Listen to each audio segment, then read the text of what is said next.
Hey guys, this is Diesel Girl. Today we'll be working with a 300 Beta 2-stroke and we'll be showing you how to change this back sprocket.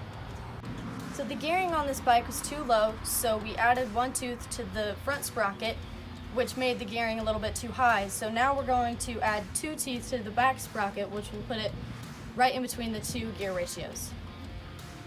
So as you can see, these rear brake pads aren't super worn out, but they're getting pretty close, so we're going to change them as we go along.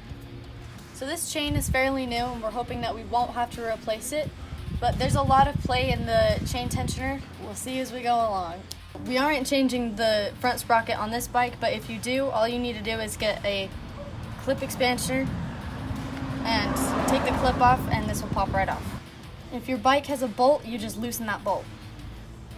First part of this job, we just need to loosen the back tire, and the easiest way to do that is just to use a big wrench. We put it down on the ground so we could get easier leverage. I can't freaking do it. There we go. Now that it's loose, we're going to put it back up in the air and work on it. For the second step, we need to loosen the chain tensioner, and the first one that you do is you start out with the nut closest to the engine and loosen that. Now we're going to do the same thing on the other side. Once we loosen the locking nut, then we can turn the chain tensioner in, which loosens the chain, and we can pound out the axle bolt. An easy way to break the sprocket bolts free is with the tire still on the bike and the bike on the ground.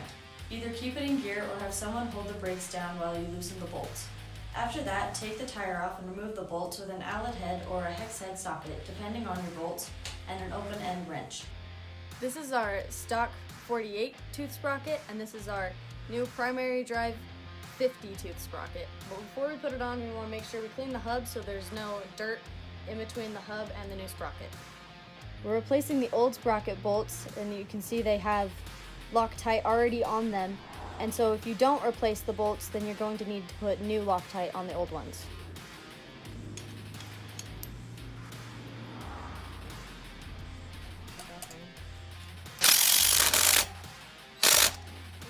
Once you have all the bolts in, you need to make sure that you torque them in a star pattern to manufacturer specifications.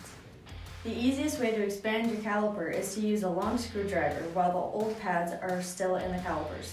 Simply pry them apart until the caliper seats itself. Loosen the caliper pad bolt, cover with a standard screwdriver. Remove the brake pad bolt with an Allen head or hex head socket, depending on your bolts. While the tire was on, we couldn't see the inside of this pad was really worn down. It's a good thing we decided to change them. Reassemble the brake pads and install the tire in reverse order of taking them apart. Use your tensioner guides on both sides, shown here in red, to align your tire and adjust the chain tension. The guides should be in the same position on both sides of the bike. Hey, thanks for checking out my video. Be sure to subscribe to my channel to catch all my upcoming projects. This is Diesel Girl. Until next time.